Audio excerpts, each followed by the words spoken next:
Bom, vamos lá. Então o livro começa nessa situação. Ele está praticamente morto, está ali no finalzinho, já não consegue mais receber visita, já está sentindo meio estranho, está sentindo uma revolução interna, está se sentindo, inclusive, meio fora do corpo. Tem horas que ele entra num nevoeiro, se desespera, tem horas que ele volta à realidade e está preocupado. Aí aqui, quando ele vê que ele está perdendo o controle do corpo, ele sente uma coisa interessante que eu nunca tinha lido em lugar nenhum. Ele sente dois corações, o do corpo fraco e descompassado, quase parando, e um outro vigoroso, que era o coração perispiritual. Então ele, naquele desespero, vou, não vou, o que vai acontecer? Os pensamentos dele, ele falou que os pensamentos dele pareciam que estavam do lado dele, julgando. E agora, Jacó, como é que vai ser? Está chegando a hora, está pronto? Está com a consciência tranquila? O que estão fazendo? A justiça vai ver tudo lá, não tem como esconder. Aí ele ficou preocupado, pediu a Jesus para lhe dar um caminho, né?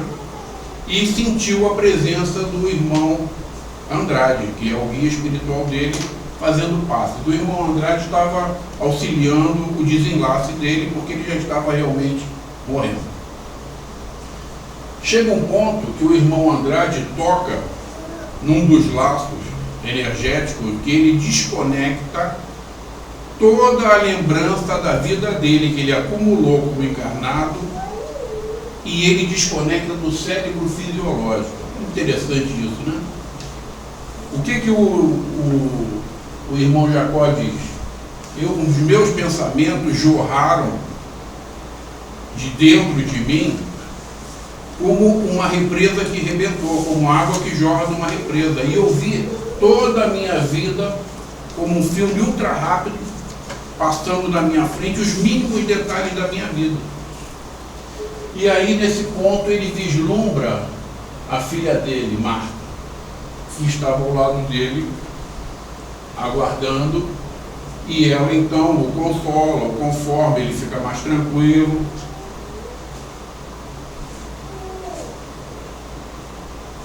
O corpo falece, ele fica estático, o coração para, o irmão Jacó fica meio fora do corpo, tenta levantar, tenta falar com a filha, fica preocupado, fica apavorado, porque não tinha controle de mais nada, apesar de estar vendo a filha, pede socorro a ela. Ele percebia o irmão Jacó, o irmão Andrade fazendo os passos de desenlace, mas ele não conseguia se controlar, né?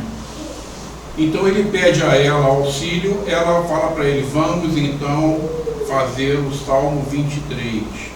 E ela faz o Salmo 23, que é justamente aquele que foi comentado no estudo aqui, o Senhor é nosso pastor.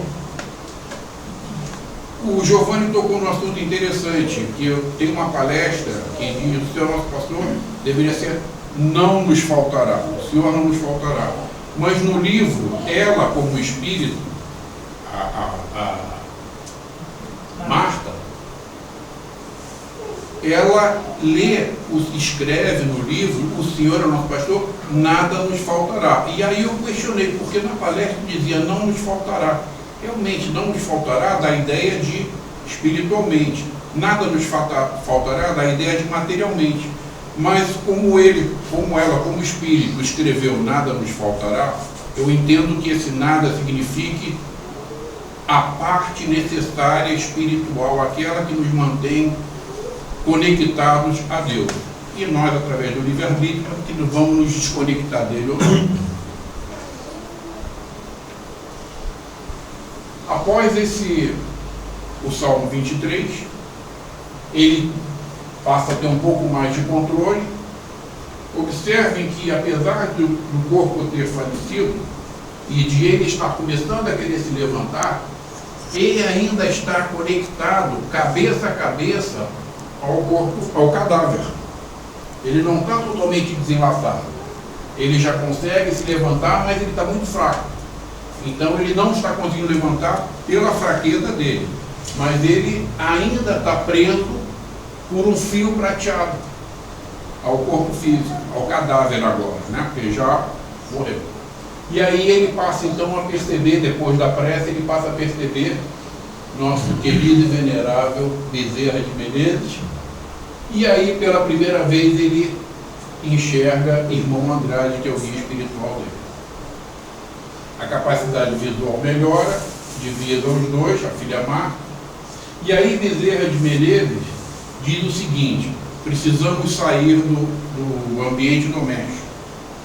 Uma coisa muito interessante: o ambiente doméstico tem os pertences pessoais. E os pertences pessoais, eles criam fluidos gravitantes no local. Esses fluidos gravitantes, eles irradiam, eles emanam radiações que vão se casar com as nossas ondas magnéticas e perturbam o espírito que está desencarnando, tipo aprisionando ele. É preciso ter muito desapego, senão, mas os meus pertences, as minhas coisas, então quem é muito materialista vai ficar preso a isso. Aí Bezerra recomenda que eles vão para a beira do mar. E o irmão Andrade explica que as virações marinhas são de muita ajuda, muito boa, revigoram o perispírito, reorganizam o perispírito. E aí ele descansa, conectado ainda ao cadáver, ele descansa com a filha. Bezerra e irmão Andrade vão fazer outra tarefa e depois voltam, e ele está ali, dando uma descansada. Bom, acordou, se sentiu rejuvenescido, tranquilo, apesar de ainda estar conectado, mas a beira da praia reorganizou a situação dele energeticamente. Então, treinamos 3 meses. Então, ele pronto para voltar, eles agora vão voltar para casa, porque ele já está mais tranquilo.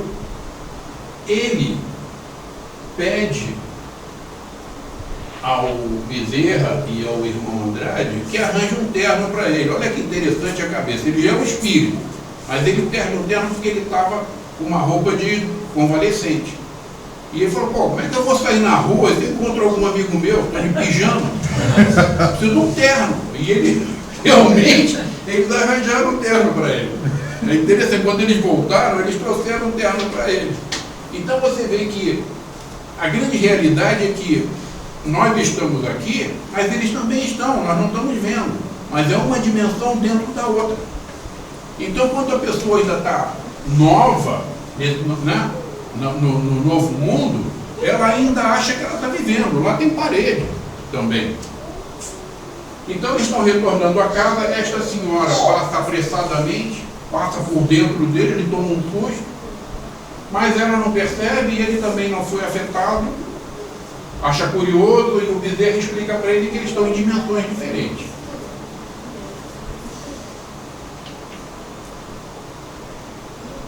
Bom, quando ele vai entrar no velório, Bezerra diz para ele que ele não deve se aproximar do cadáver porque aquilo pode impactar. Porque toda vez que ele lembra da família, lembra de alguma coisa material, ele é puxado de volta para o cadáver. Começa a se sentir mal, começa a sentir tudo o que ele sentia quando estava doente. Então é preciso que ele sintonize, esqueça que viveu, tá? Ele agora está em outro mundo, tem que aceitar que ele está em outro mundo. Então ele tem que sintonizar sempre com a espiritualidade. E eles não deixam que ele entre, fazem com que ele aguarde, aí ele aguarda, aí ele se recupera, aí depois que ele consegue se recuperar, que o Bezerra desenlaça ele, observa que não tem mais aquele fio prateado ligando cabeça a cabeça. Agora sim, agora ele está mais tranquilo, porque o corpo estava puxando ele, por causa das irradiações. Então agora ele consegue ir para o velório, evita chegar perto do cadáver e tem uma grande surpresa. Além dos amigos, tinham duas entidades menos simpáticas que tinham sido doutrinadas por ele há alguns anos atrás. Eles eram obsessores de uma jovem em uma casa de saúde mental. E ele, quando chegou perto deles se aproximaram, não ouviam. Dentro da espiritualidade, a vibração deles era inferior à dele. Então eles não o percebiam, mas ele os via. Então aqui, por exemplo, aqui dentro não tem um ambiente protegido, mas na rua nós podemos ter várias categorias de espíritos, um do lado do outro, e o mais inferior não vê o de cima vê tudo. O de baixo só vê entre eles. E eles estão conversando, dando gargalhada. O velho Jacó lá morreu, queria ver a cara dele agora, nós estamos aqui. E ele fica chateado, porque, pô, eu gostaria de dar uma preleção com eles, né? Dizer para eles se modificarem, porque eles estavam obsediando. O irmão Andrade, que é o guia espiritual dele, fala, não tem que fazer nenhuma discussão agora. Deixa eles nem sabem que nós estamos aqui. Deixa eles quietos, tudo vai ter seu tempo. E aí, só que eu achei interessante. Prova que, como esses não veem esses não veem esse. E ele vê tudo, porque ele está ligeiramente acima desse. Uma coisa importante a gente pensar nisso no nosso dia a dia, porque está acontecendo nesse momento aqui. Bom, no velório ele teve vários amigos que ele se decepcionou porque estavam preocupados com o gasto do velório, os outros falando de política, mas também teve vários amigos sinceros, que estavam realmente fazendo orações por ele. E a prova disso é que ele viu as vibrações douradas, né, que saíam do carro, mentais, as ondas mentais positivas, e ele se sentiu muito alegre, regenerado e agradecido. Qual a mensagem? Precisamos orar pelas pessoas que estão desencarnando. Precisamos concentrar. Morreu um parente querido, não pode ficar chorando. Tem que agradecer o tempo e a oportunidade que tivemos juntos. Tem que agradecer que ele tenha ido, terminou a missão dele aqui na Terra. Porque se nós ficarmos com sentimentos de dor, de culpa, de perda, nós estamos sendo egoístas, estamos prendendo aquela pessoa, porque ele está sentindo a dor, pô, mas eu vou deixar fulano, mas pô, está chorando e não vai para onde tem que ir. Então precisamos pensar nisso. Podem achar que isso é frieza, não, isso não é frieza, isso é, na minha opinião, esclarecimento, que morreu para o corpo físico, mas precisamos deixar que vá com os nossos bons pensamentos. Bom,